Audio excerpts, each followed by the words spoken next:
So now we will move to a series of sessions which unfold under the umbrella of the theme, Defending Europe from and in Space, towards an integrated and resilient security architecture.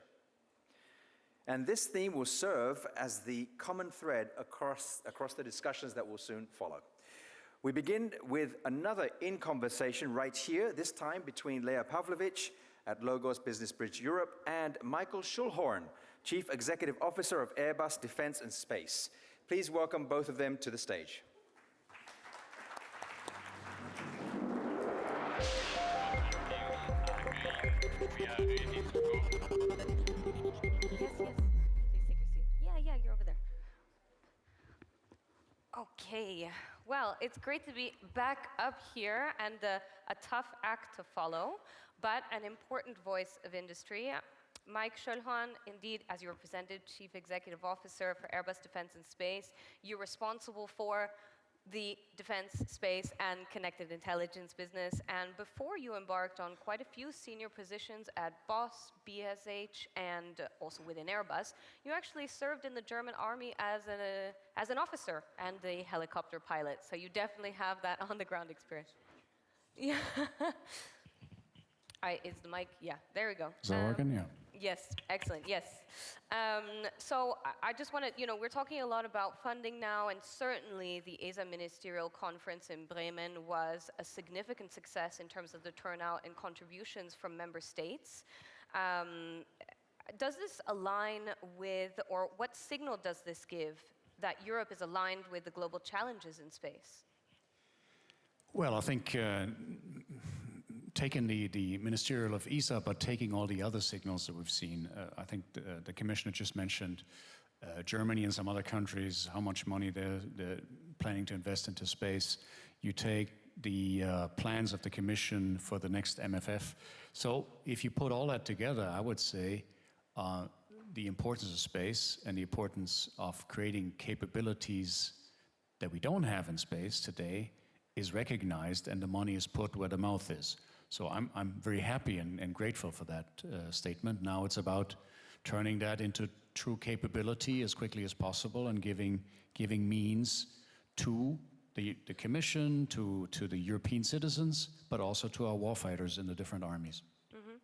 And we discussed a little bit also in advance, an important theme I've heard a lot around this conference is speed, scale. Certainly Airbus has scale, and I think there's a lot more speed coming, and I'd really love to touch upon the joint merger with the joint venture, with Thales and Leonardo. Could you tell us a bit on how this fits into that post-ministerial landscape?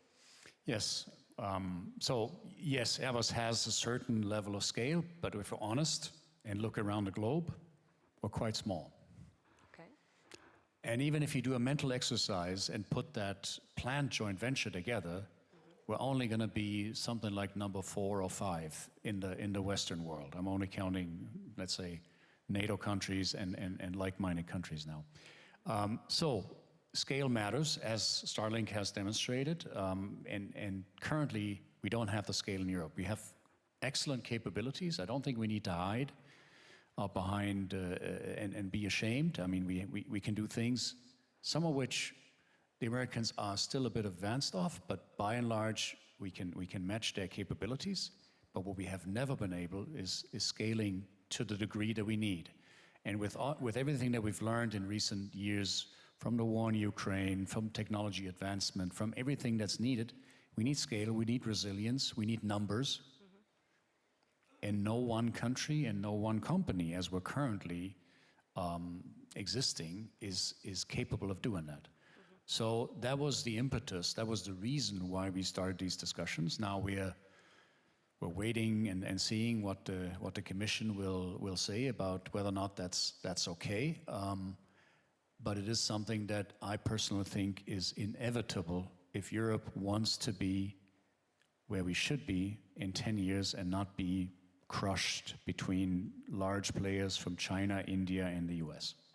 I understand. And actually, something that Commissioner Kubilius had said earlier today at the EDA conference shortly was Europe is a giant, but a sleeping giant. So certainly that scale, and when we talk about scale, how we're ambitious with it, I think, the work you're doing together, it's left to be seen.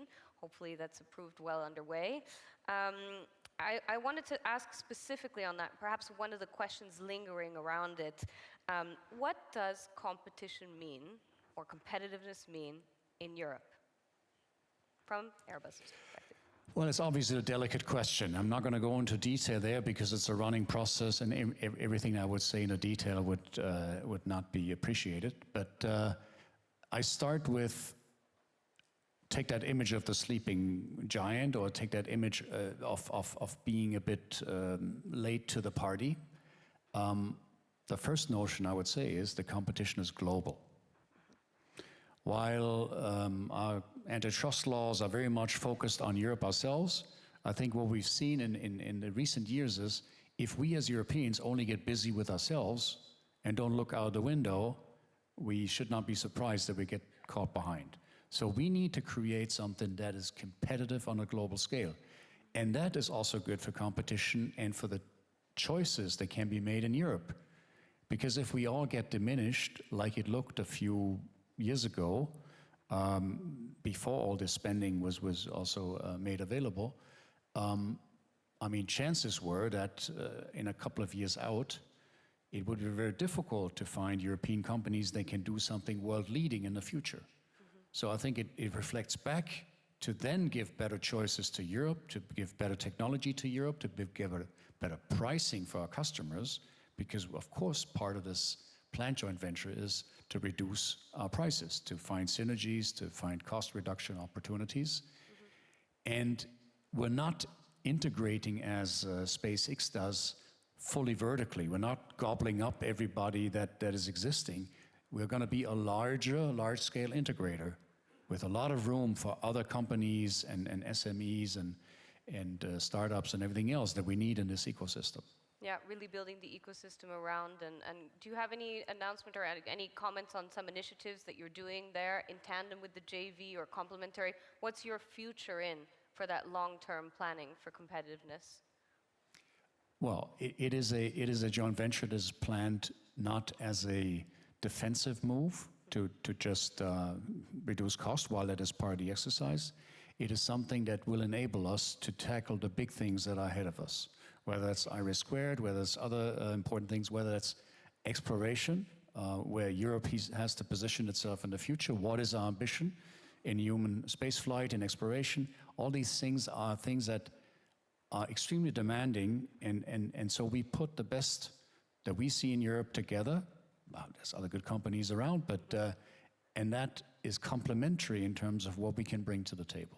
That's the essence of the story that we also tell to our people, who of course, when they hear something like that, are like, oh, should I be concerned? Should I be excited?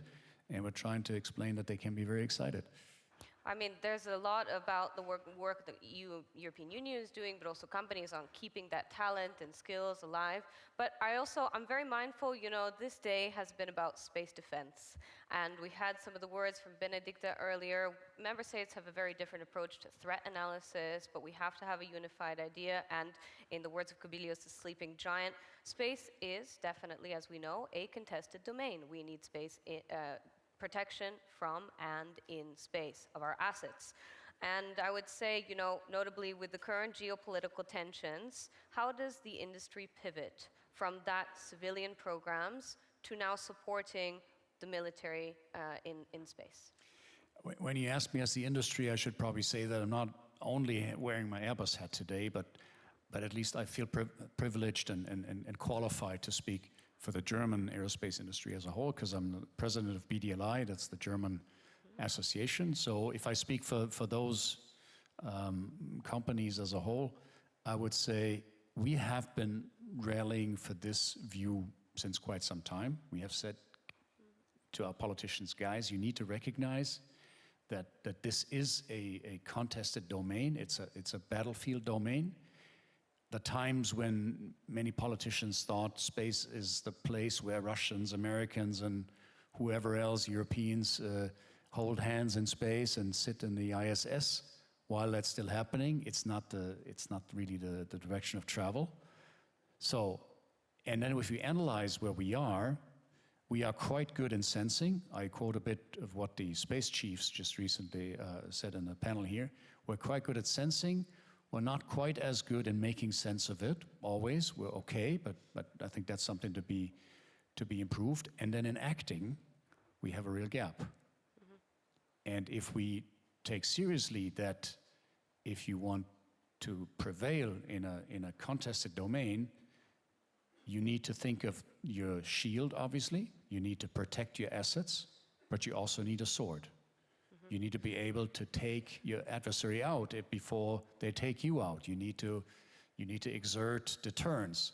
And this is something that Europe needs to quickly catch up because others are doing it.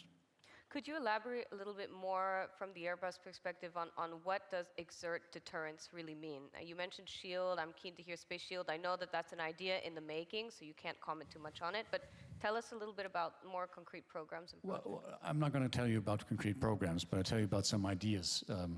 So obviously, acting in space has several dimensions, and they were discussed in several of the panels here already. You need to first off know what's going on around you. Call it space situational awareness or call it whatever. Space domain awareness, all these things come together. That means you need good sensors that also look at your vicinity and not only at the ground or at the earth. Then the next thing is you need to recognize if something is happening that's not good for you out there. You need bodyguard satellites. You need things that can protect assets. You need ability to do something, whether that's blinding, jamming, pulling out of orbit. There's different ways to do things. You can sometimes it's euphemized as inspection satellites, of course. Somebody who is inspecting also has a tool to then repair something. So this is the way of thinking that I think we're working on. That is a learning field for everybody in Europe. So we need to get started. We need to not, like Europeans love to do it, define something that's super ambitious and never get there. We need to get started, learn, improve, do spiral development, but it's time to get moving. And before I head into the last question, perhaps also from your personal experience in the military, how do you see those two themes of space and defense coming a little closer together, noting that I know your colleague François Lombard had the opportunity earlier, but I'd really appreciate your perspective. You mentioned a lot of different technologies, not just what you're doing as a company, but how do you see those synergies and our focus on both areas developing, mindful also the ECF is going to have a bucket for that, is a ministerial, there's a lot of overlap, so how do you prepare for that? There's a lot of overlap, and I think what we're all seeing and witnessing, not only in space, but in defense as a whole, the line between what is commercial technology and what is military technology is blurring, and innovation goes in both directions. Sometimes it comes from the commercial sphere, is faster, is more resilient, and influences military thinking, and sometimes it's still the old way, which was the other way around. Then we're seeing in the field that my company is active in, we're seeing sort of the artificially defined common line becoming blurred as well, because I mean, what is it? It's just somebody defined, and depending on where you sit on the planet, it's 80 or 100 kilometers, but it doesn't mean much.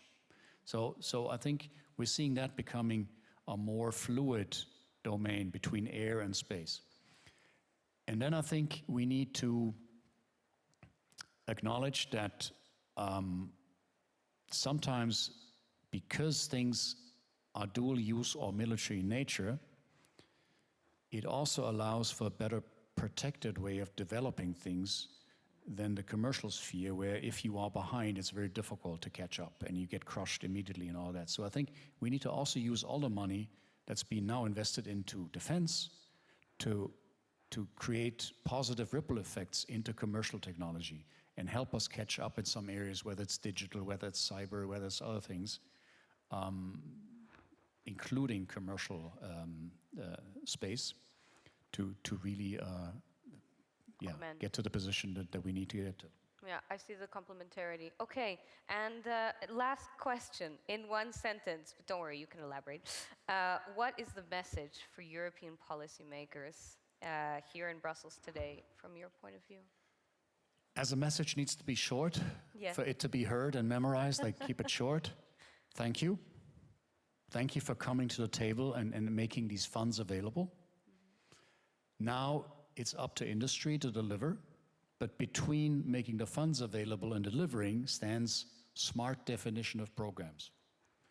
Help us to be practical. Help us to advance quickly with good solutions, not to beat each other over the head what is a perfect solution, and then it's planned to come in 8 years, but it actually comes only in 16 years and costs 4 times as much. That would be a bit what some people call a typical European program. Let's not do that. Okay, fair enough. Well, thank you very, very much, Mr. Schoellhorn. A round of applause, please. Thanks very much, Leah. Thank you. Indeed, thank you. Thank you so much for that insightful, that short but very insightful conversation.